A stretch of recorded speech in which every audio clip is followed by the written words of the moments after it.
Learn English through the story of John F. Kennedy. He was young, handsome, and full of dreams, but one bullet changed everything. Welcome to Giga English, where you can improve your English in a fun way by listening to interesting stories. In today's video, we'll tell you the true story of John F. Kennedy, the youngest U.S. president ever elected. Listen carefully, read along with the captions, pause, and repeat if needed. Before we start the story, please write your country name in the comments so we know where you are from. Are you ready? Let's get started.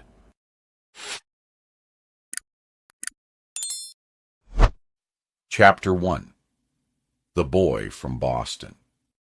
The cold wind blew through the streets of Brookline, Massachusetts. In a large house on Beale Street, a baby cried for the first time. His name was John Fitzgerald Kennedy, born on May 29, 1917. He was the second son in a family full of dreams and power. His father, Joseph Kennedy, had big plans for his children.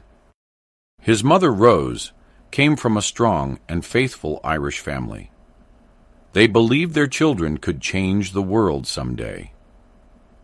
But John was not a strong child, not at all. He was thin, pale, and often very sick. Doctors came and went, giving him many tests.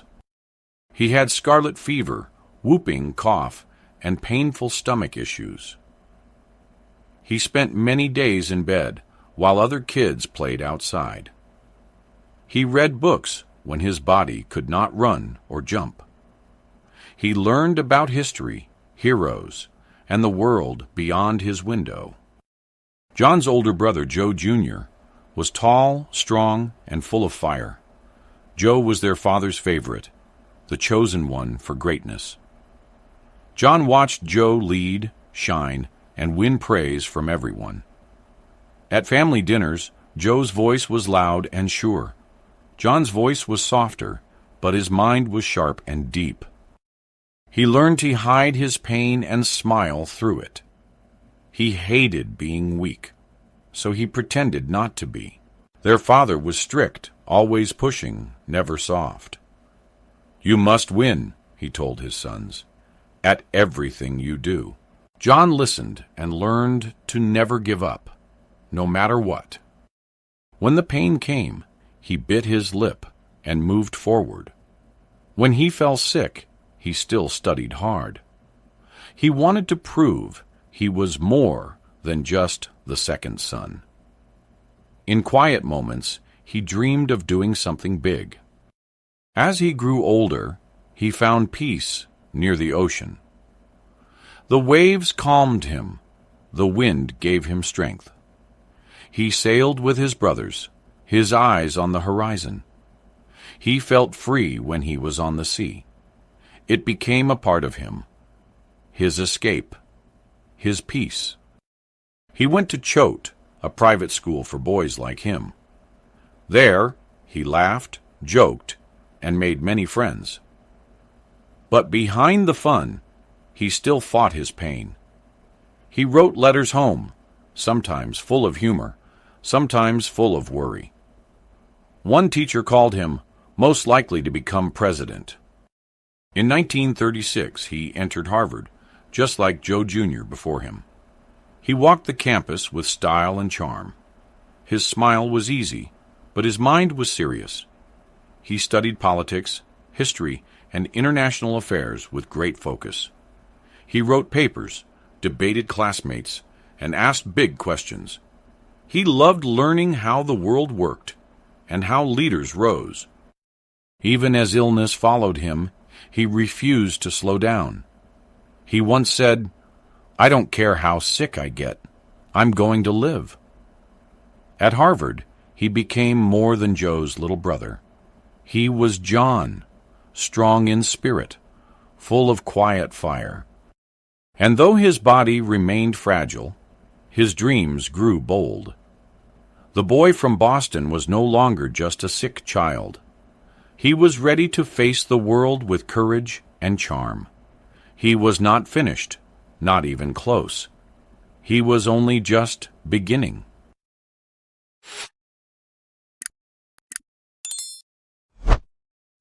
Chapter 2. War and Wounds. The world was at war, and fire spread across the oceans. Young men were called to fight, and John Kennedy was one of them. He joined the U.S. Navy in 1941, proud but quiet. His back still hurt, but he didn't complain. He wanted to serve, to be useful, to prove his worth. He trained hard and learned fast, always with a secret pain. Soon he was given command of a patrol torpedo boat, PT-109.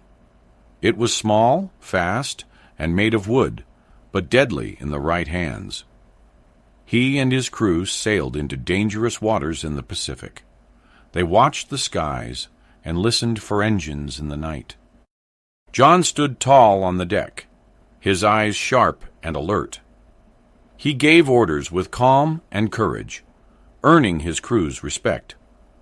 But war does not care about courage or pain. On a dark August night in 1943, everything changed. PT-109 floated silently in the black waters near the Solomon Islands. Then, without warning, a Japanese destroyer came out of the night.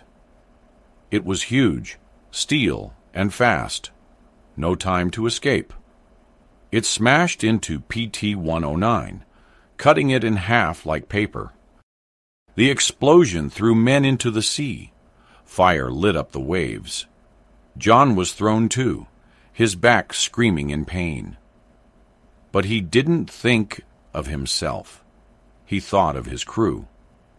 He swam through oil and fire, pulling men to safety. One man was badly hurt and couldn't swim. John tied a strap from the man's life jacket between his teeth. He swam for hours, dragging the man behind him. His arms ached, his back burned, but he didn't stop. They reached a tiny island, far from help and dry land. For days they hid under the hot sun and waited. John swam again and again, looking for help. At last, a message was sent on a coconut shell. A native islander delivered it, and rescue came. John's crew survived because he refused to give up. He was called a hero, though he never liked the word. He said, "It was involuntary. They sank my boat." But people saw more. A leader who would not leave his men. His back was worse than ever, and the pain stayed with him. But he smiled for the cameras and stood tall. He came home and wrote a book, Profiles in Courage. It told stories of brave leaders and hard choices. People read it and saw a new kind of man. He was young, smart, and had faced death and survived. He had been tested by fire and by water. And though his body was damaged, his will was not. The war had changed him, but it did not break him. In his quiet voice, people heard something strong. He had learned what it meant to lead in the dark.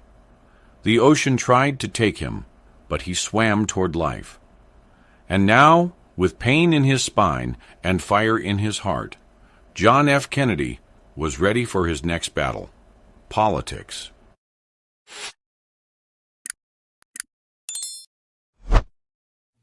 Chapter 3. A New Star in Politics. The war was over, but John Kennedy's fight had just begun. His body was tired. His back still hurt every day. But his heart was strong, and his dream was clear. He wanted to lead, to serve, to make things better. In 1946, he ran for Congress in Massachusetts. He knocked on doors, shook hands, and smiled with charm. He spoke with a soft voice, but his message was bold. He promised hope, change, and a new kind of leadership. People liked his energy, his honesty, and his calm strength. He won the race and entered the U.S. House of Representatives. In Washington, he listened, learned, and worked hard. He spoke about helping the poor and protecting peace. In 1952, he ran for the U.S. Senate and won again. He became more than just a war hero. He became a real leader. He stood in the spotlight, quiet but confident. But the pain in his back never left him alone. He had surgery and at one point nearly died. While healing, he wrote again, using words as his weapon. He believed courage meant doing the right thing, even when it's hard. And then, one day, he met a woman named Jacqueline Bouvier. She was smart, elegant, and full of gentle beauty. She spoke French, loved books, and smiled with grace. They talked, laughed, and soon fell in love. They married in 1953, in a beautiful church ceremony. The world watched them like a fairy tale come true. Jackie wore white, and John looked like a movie star. They became a shining couple in American life. As years passed, John began to dream bigger. He saw a world full of fear and change. He believed young people could shape the future. He believed America could be better, braver, and fairer. In 1960, he ran for President of the United States. He was just 43, young and full of energy. His opponent was Richard Nixon, smart and tough. The race was close. The country was divided and tense. They debated on live TV. Millions watched across the nation. John wore a calm smile. Nixon sweated under the lights. People saw John and saw hope, charm, and a new era. Young people cheered, poor people listened, and dreamers felt seen. He spoke of peace, freedom, and reaching for the stars. He said, "The torch has been passed to a new generation." He promised to fight for justice, for the poor, for the world. In November, after a long and hard fight, he won. John F. Kennedy became the 35th President of the United States. He was the youngest man ever elected to the job. Crowds cheered, and Jackie stood proudly by his side. In the snow of January 1961, he gave his first speech. "Ask not what your country can do for you," he said. "Ask what you can do for your country." The words flew like fire across the cold sky. And with that, a new chapter began. For him and for America.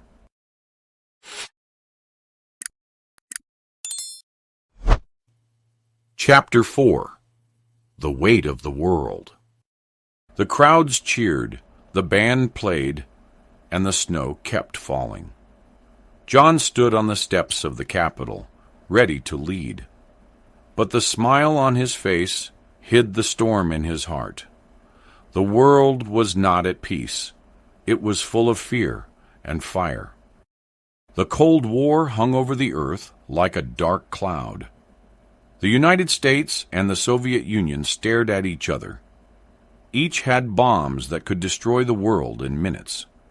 One wrong move could mean the end of everything. John knew the danger, but he stayed calm and steady. He spoke to the people with hope, not fear.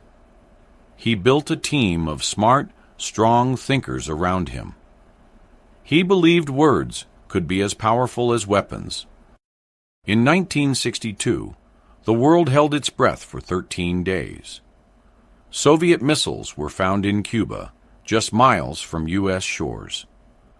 John called his advisors and listened to every voice. Some wanted war, Others wanted peace. He had to choose.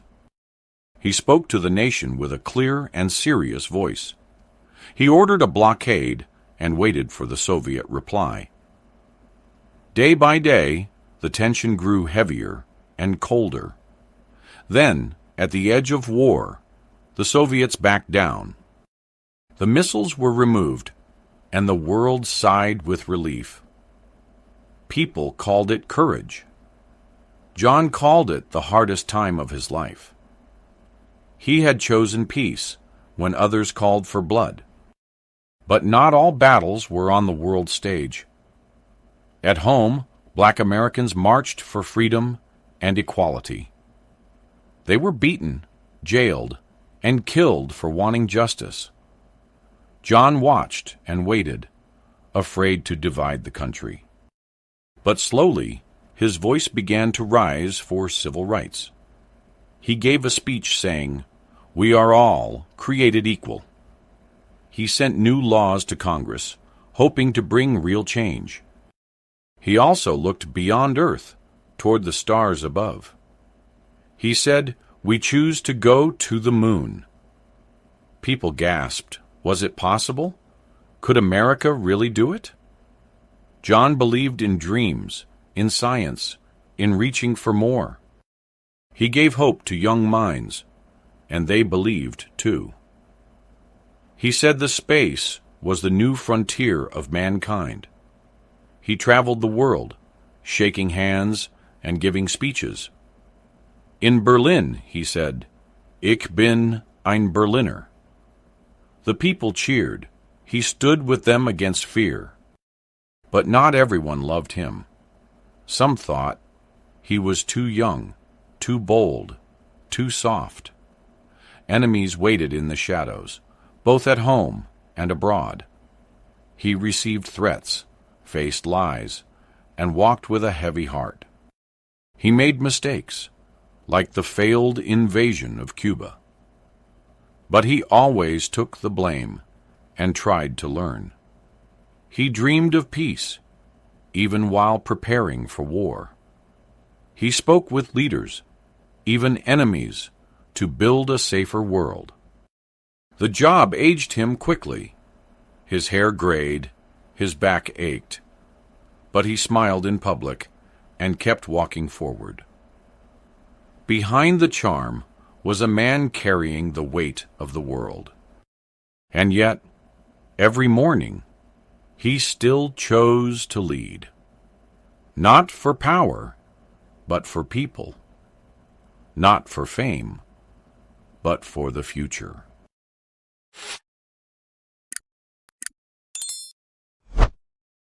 Chapter 5. A Nation in Tears. The sun rose over Dallas, warm and bright. John arrived with Jackie, smiling by his side. She wore a pink suit and a soft white hat. He was there to speak of unity and hope. Crowds lined the streets, waving and cheering loudly. They rode through the city in an open-top car. John smiled and waved, touched by the love around him. Jackie leaned close, her hand resting gently on his. The motorcade moved slowly, turning onto Elm Street. The sky was blue, and all seemed calm. John looked at the people and felt proud. He had come far, and he still had so far to go. Then, in a single, shattering second, the world changed. A loud crack echoed in the air. A gunshot. John jerked forward, confusion in his eyes. Another shot rang out, sharp and cruel. Jackie cried out, reaching for him in panic. Blood stained her suit, and time seemed to stop. The car sped away, racing to the hospital. But it was too late. John was already gone. The young president, so full of life and dreams, had died. Doctors tried, but they couldn't bring him back. The news spread like wildfire across the nation. People froze in shock. Radios crackled with sorrow. Jackie stood bravely, her face pale and still. She held his hand, even though it had grown cold. She would not leave his side, even in death. Their children, Caroline and John Jr., were too young to understand. But their world had changed, and nothing would ever be the same. The funeral came, slow and full of sadness. Flags flew at half-mast, and bells rang through cities. The world watched as Jackie led the procession. Little John Jr. saluted his father's casket. It was a moment that broke hearts across the earth. Kings and presidents walked behind the coffin. But it was not just a leader who had died. It was a dream, a promise, a light in the dark. John had spoken of peace, of courage, of hope. Now his voice was gone, but his words remained. His face stayed in books, in photos, in memories. His dream lived on in those who still believed. He had lived only 46 years, but touched millions. He had walked through pain, war, and fear with grace. And though a bullet ended his life, it could not end his vision. Even though he left us too soon, his words still inspire the world. And that was the story of John F. Kennedy. We hope you enjoyed this video and learned some English along the way. Now it's your turn to practice English writing by answering this question. What is one thing you remember about John F. Kennedy's story? Write your answer in the comments below. Use simple English and don't worry about grammar mistakes. Just try your best. We can learn and grow together. Don't forget to like, share, and subscribe for more English stories. See you in the next video.